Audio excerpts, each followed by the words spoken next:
আসসালামু আলাইকুম। গতকাল ঢাকা বোর্ডের 25 সালের আমরা ফিজিক্স প্রশ্ন সমাধান করেছিলাম। আজকে আমরা কেমিস্ট্রি প্রশ্ন সমাধান করব। যেহেতু আমাদের এই ভিডিওগুলো এসএসসি ছাব্বিশদেরকে উদ্দেশ্য করে, সেহেতু যেগুলো শর্ট সিলেবাসের বহির্ভূত সেগুলো আমরা সলভ করব না। তো এই প্রশ্নটা আমাদের শর্ট সিলেবাসে নেই, পরটিও নেই, এটাও নেই, এইটা আছে। এখানে যে যৌগটা আমরা দেখতে পাচ্ছি সেটা হচ্ছে 1 কার্বন 2 কার্বন 3 কার্বন। 3 কার্বনকে প্রোপ, তার সাথে আইন, তাহলে প্রোপাইন অর্থাৎ যে কোনো অ্যালকাইনের সাথে যদি পানি সংযোগে এবং প্রভাবক হিসাবে 20% সালফিউরিক অ্যাসিড, 2% মার্কিউরিক সালফেট ও 80 ডিগ্রি সেলসিয়াস তাপমাত্রা উত্তপ্ত করা হয়, তাহলে আমাদের অ্যালডিহাইড পাওয়া যায়। তো আমরা দেখতে পাচ্ছি অ্যালডিহাইডের সাধারণ সংখ্যা CHO, অর্থাৎ খ নম্বর হবে আমাদের রাইট অ্যান্সার। ওকে, পরের কোশ্চেনটা আমাদের শর্ট সিলেবাসে নেই, এটাও নেই, এটাও নেই, এটাও নেই। পরের কোশ্চেন এটাও নেই, এটাও নেই। পরেরটা এখানে বলা হয়েছে 5টি প্রোটনের পরিকৃত ভর কত। আমরা জানি একটি প্রোটনের ভর 1.67 গুণন 10⁻²4 গ্রাম। অর্থাৎ একটি প্রোটনের ভর যদি আমাদের এত হয়, তো 5টি প্রোটন কি হবে, এর সাথে 5 দিয়ে গুণ। তো 5 দিয়ে যদি আমরা গুণ করি তাহলে এটা পাবো 8.36 গুণন 10⁻²4 গ্রাম। তোমরা ক্যালকুলেটারে এই মানটা তুলে 5 দিয়ে গুণ করে দিবা। তারপর পরের কোশ্চেন বলতেছে অ্যালুমিনিয়াম 3+ আয়ন কতটি ইলেকট্রনে আছে। আমরা ইলেকট্রন বের করার ফর্মুলা জানি, E সমান Z-M। তো এখানে আমাদের জেটের মান কত, জেড পারমাণবিক সংখ্যা বোঝাচ্ছে, পারমাণবিক সংখ্যা 13, আর এখানে প্লাস মাইনাসে মাইনাস এম এর মান আধানটা কত দেয়া আছে 3। তো তাহলে 13 থেকে 3 বাদ দিলে 10, অর্থাৎ এখানে ইলেকট্রন সংখ্যা হবে 10, ঘ নম্বর রাইট অ্যান্সার। তারপর নিচের কোন মৌলটির আয়নীকরণ শক্তি সবচেয়ে কম, একটু খেয়াল রাখবা, সবচেয়ে কম বলছে কিন্তু। তো এখানে আমরা যদি দেখি লিথিয়াম, ফ্লোরিন, সোডিয়াম, ক্লোরিন আছে। তো আমরা যদি একটু দেখি পারমাণবিক সংখ্যা 3, পারমাণবিক সংখ্যা 3, ফ্লোরিনের 9, সোডিয়ামের পারমাণবিক সংখ্যা 11, ক্লোরিনের 17। তো আমরা দেখতে পাচ্ছি 11 থেকে যদি আমরা 3 বাদ দেওয়া হয় তাহলে আমাদের দাঁড়ায় 8, আর 17 থেকে যদি আমরা 9 বাদ দিই তাহলে দাঁড়ায় 8। আমরা জানি পার্থক্য যদি 8 হয় তাহলে একই গ্রুপে, তাহলে লিথিয়ামের নিচে আছে সোডিয়াম আর ফ্লোরিনের নিচে আছে ক্লোরিন। ওকে, তাহলে লিথিয়াম আর ফ্লোরিন একই পর্যায়ে, সোডিয়াম আর ক্লোরিন একই পর্যায়ে, কিন্তু আবার লিথিয়াম সোডিয়াম একই গ্রুপে, ফ্লোরিন ক্লোরিন একই গ্রুপে। তা আমরা জানি একই পর্যায়ের বাম থেকে ডান দিকে গেলে আয়নীকরণ শক্তি বাড়ে, তাহলে ফ্লোরিন ক্লোরিন উভয়ই লিথিয়াম সোডিয়ামের থেকে বড়, তাহলে আমাদের কম দরকার। তাহলে লিথিয়াম আর সোডিয়ামের মধ্যে কোনো একজন হবে, এরা এখন গ্রুপে আছে, একই গ্রুপের ওপর থেকে নিচ দিকে গেলে আয়নীকরণ শক্তি আবার কমে, তাহলে রাইট অ্যান্সার হবে সোডিয়াম। আশা করতেছি বুঝছি, তোমরা বারবার এই ভিডিওগুলো দেখবা, তাহলেই দেখবা যে সব ইজি লাগতেছে। পরের কোশ্চেন, বিজ্ঞানী ম্যান্ডেলি প্রথম পর্যায় সারণীতে কলাম সংখ্যা কতটি। কলাম অর্থ এখানে গ্রুপকে বুঝাইছে, কলাম অর্থ কি এখানে গ্রুপকে বুঝাইছে, যেটাকে আমরা শ্রেণীও বলতে পারি। তো গ্রুপ সংখ্যা কতটি ছিল, 8টি, আর 12টি ছিল তার পর্যায় সংখ্যা, তাহলে 12টি ছিল পর্যায় সংখ্যা। এটা আমাদের শর্ট সিলেবাসে নেই। নিচেরটা, নিচের কোন মৌলটির যোজনী ইলেকট্রন ও যোজনী একই। উত্তর হবে ক্যালসিয়াম, কারণ ক্যালসিয়ামে ইলেকট্রন বিন্যাসে আমরা সর্বশেষে দেখি, সর্বশেষে ইলেকট্রন থাকে 2টা। আমরা জানি কোনো মৌলের সর্বশেষ শক্তি স্তরে 1 2 3 থাকলে আবার দান, তাহলে 2 দান করবে, এটাই হবে তার যোজনী। তাহলে ক্লোরিনের সর্বশেষ 7টি ইলেকট্রন থাকে, সে একটা ইলেকট্রন গ্রহণ করে, তাহলে যোজ্যতা ইলেকট্রন হবে 7, যোজনী হবে 1। সালফারের বেলায় হবে সর্বশেষ 6টা থাকে, তাহলে যোজনী হবে 2, যোজ্যতা ইলেকট্রন হবে 6। আর্গনের ক্ষেত্রে যোজনী হবে 0, কারণ অষ্টক পূর্ণ থাকে, আর সর্বশেষ 8টা আছে, তাহলে যোজ্যতা ইলেকট্রন হবে 8। ওকে, পরের কোশ্চেন, নিচের কোন মৌলটির আকার সবচেয়ে ছোট?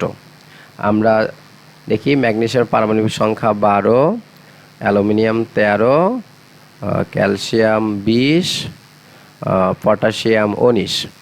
তো দেখা যাচ্ছে ম্যাগনেসিয়াম আর অ্যালুমিনিয়াম একই পর্যায়ের, আর পটাশিয়াম আর ক্যালসিয়াম একই পর্যায়ের।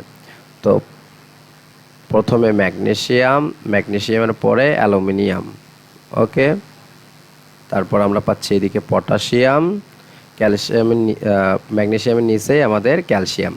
তো একই পর্যায়ের বাম থেকে ডান দিকে গেলে আকার কমে, এখানে আমাদের সে আকার ছোটোর কথাই বলছে, তাহলে রাইট অ্যান্সারটা আমাদের অ্যালুমিনিয়াম হওয়ার কথা, কারণ গ্রুপের ওপর থেকে নিচে গেলে শক্তি স্তর বাড়ে, মানে আকার বেড়ে যায়।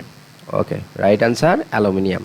পরের কোশ্চেন, ক্যালসিয়াম প্লাস অক্সিজেন বিক্রিয়া করে আমাদের এ অর্থ এখানে বোঝাচ্ছে ক্যালসিয়াম অক্সাইড। সমতা করার জন্য ক্যালসিয়াম একটা আছে, অক্সিজেন দুটা, তাহলে আমরা সামনে দেব 2। ওকে, ক্যালসিয়াম 2টা হয়ে গেল, এখানে আবার দেব সামনে 2। ওকে, তাহলে আমাকে বলতেছে 20 গ্রাম ক্যালসিয়াম ব্যবহার করে কত গ্রাম এ পাওয়া যাবে। ওকে, ভালো। তাহলে আমরা যদি এটা সমতা করছি, তাহলে আমরা যদি লিখি n ক্যালসিয়াম ভাগ 2 ইকুয়াল n ক্যালসিয়াম অক্সাইড ভাগ আবার 2। তো 2 কেটে গেল, এখানে আমরা সূত্রে জানি ডাব্লু ভাগ এম, আমরা লিখবো না। আমরা ক্যালসিয়ামের গ্রামের প্রকাশিত ভর দেয়া আছে 20, তার আণবিক ভর আবার 20। ওকে, তো এটা বের করতে বলছে, ডাব্লু রাখলাম, তার আণবিক ভরটা হচ্ছে ক্যালসিয়াম অক্সাইডের আণবিক ভর 56।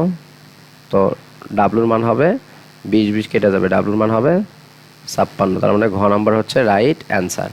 উল্লেখিত বিক্রিয়াটি সংযোজন, রাইট অ্যান্সার, জারণ বিজারণ, দহন বিক্রিয়া, তিনটাই রাইট অ্যান্সার, তার মানে ঘ। তো সংযোজন বিক্রিয়া কি? এক বা একাধিক মৌল বা যৌগ পদার্থ বিক্রিয়া করে যদি শুধু একটি মাত্র উৎপাদ পাওয়া যায়, সেটা হবে সংযোজন বিক্রিয়া। তো আমরা উৎপাদে একটি মাত্রই যৌগ পাচ্ছি, অর্থাৎ এটা একটা সংযোজন বিক্রিয়া। জারণ বিজারণ বিক্রিয়া কেন? এখানে ক্যালসিয়ামের জারণ সংখ্যা 0, অক্সিজেনের জারণ সংখ্যা 0, এই পাশে উৎপাদে ক্যালসিয়ামের জারণ সংখ্যা +2, অক্সিজেনের -2। তো আমরা জানি ক্যালসিয়াম 0 থেকে হয়েছে +2, তাহলে কম থেকে বেশি, তাহলে কম থেকে বেশি হলে জারণ। অক্সিজেন ছিল 0 থেকে হয়েছে -2, তাহলে বেশির থেকে কম, বেশি থেকে কম, কারণ 0 বড়, -2 ছোট, তাহলে বেশির থেকে কম হলে হয় বিজারণ। তাহলে এখানে দেখা যাচ্ছে জারণ বিজারণ সংগঠিত হয়েছে। আবার দহন বিক্রিয়া, কোনো একটা ধাতুর অক্সাইডে রূপান্তর হওয়াকে আমরা বলি দহন বিক্রিয়া, অর্থাৎ এটাতে তিনটাই রাইট অ্যান্সার। পরের কোশ্চেন, নিচের কোন যৌগটি পানিতে অদ্রবণীয়? তা তোমরা এখানে অবাক হতে পারো অনেকে, যে আমরা তো জানি আয়নিক যৌগরা পানিতে দ্রবণীয় হয়। তো এখানে সবাই তো আয়নিক, সোডিয়াম আছে ধাতু, ক্যালসিয়াম আছে, অ্যালুমিনিয়াম আছে, পটাশিয়াম আছে, সবাই তো ধাতু, তাহলে তো সবাই তো দ্রবণীয় হবে। আবার অদ্রবণীয় কেন? এখানে আমাদের একটা টপিক চলে আসে, সেটা হচ্ছে ফাজারের নীতি। তো ফাজারের নীতিটা আমরা বিভিন্ন ছন্দ দিয়ে শিখছি। আবার আমরা এটাও জানি ফাজারের নীতিটা যেটা বোঝায় সেটা হচ্ছে আয়নিক যৌগের মাঝে সমযোজীর বৈশিষ্ট্য। তাহলে আমরা এখানে দেখতে পাচ্ছি সবার ভিতর থেকে হাইড্রোক্সিলটা কেটে যাবে, ওএইচ কেটে গেল। ওকে, তো এখানে আমরা এখন দেখতে পাচ্ছি এখানে সোডিয়াম প্লাস, ক্যালসিয়ামের 2+, অ্যালুমিনিয়ামের 3+, পটাশিয়ামের শুধু প্লাস। তো আমরা জানি ক্যাটা মামা ছোট হলে অ্যানা মামা বড়, তার মানে ক্যাটায়নের আকার যদি ছোট হয়, এখানে তো অ্যানায়ন নাই। আবার আমরা পরের ধাপে জানি ক্যাটা ও অ্যানার চার্জ বাড়লে, তাহলে এখানে যেহেতু চার্জের তারতম্য আছে, তাহলে চার্জ সংখ্যাটা বেশি অ্যালুমিনিয়ামের। তো এটাই হবে আমাদের আয়নিকের মধ্যে সমযোজী বৈশিষ্ট্য। তারপর সমযোজী অর্থাৎ সে পানিতে দ্রবণীয় হবে না। ওকে, বুঝতে পারছি। তারপর এখানে আমাদের বলছে 0.75 মোলার, তাহলে এটা আমাদের এস এর মান। সোডিয়াম কার্বনেট দ্রবণের মধ্যে 10 গ্রাম, এটা ডাব্লুর মান। সোডিয়াম কার্বনেট এখানে আমরা এম পাবো, এমটার আণবিক ভর, আয়তন কত ভি বের করতে বলছে। তাহলে আমরা টোটাল সূত্র জানি ডাব্লু সমান এস এম ভি ভাগ 1000। ওকে, তো এটাকে যদি আমরা একটু কাজ করি, ভি ইকুয়াল 1000 ডাব্লু ভাগ এমভি। ওকে, তো ওপরে থাকতেছে 1000 গুণন ডাব্লুর মান দেয়া আছে 10, আমার এম এর মান সোডিয়াম কার্বনেট 106 আণবিক ভর গুণন ভির মান আমাদের কত দেয়া আছে, সরি এখানে আমার একটু মিস্টেক হয়ে গেছে, সেটা হচ্ছে আমরা তো এখানে এস আসবে, তো এখানে এস এর মান আমাদের 0.75,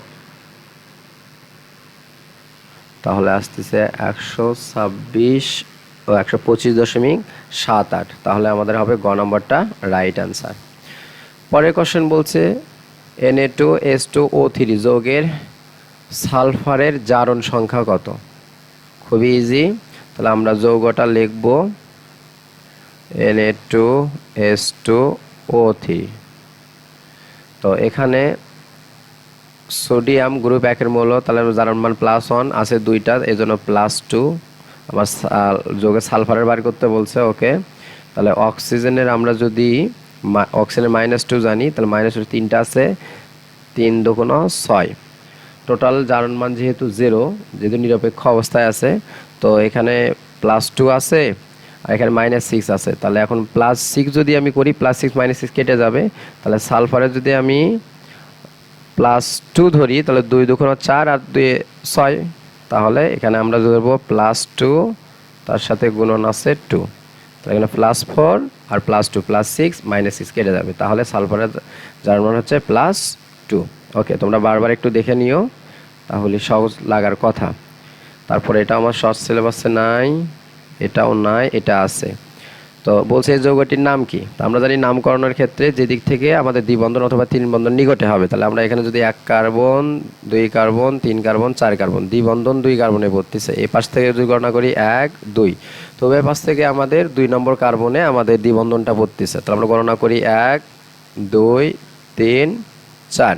ওকে, তো 4 কার্বনকে আমরা বলি বিউট, আর যেহেতু ত্রিবন্ধনটা শুরু হয়েছে 2 নম্বর কার্বন থেকে, তাহলে বিউট আর 3 বন্ধন থাকার কারণে আইন যুক্ত হবে বিউটাইন 2, তাহলে গ নম্বরটা হচ্ছে আমাদের right answer. Okay, thank you.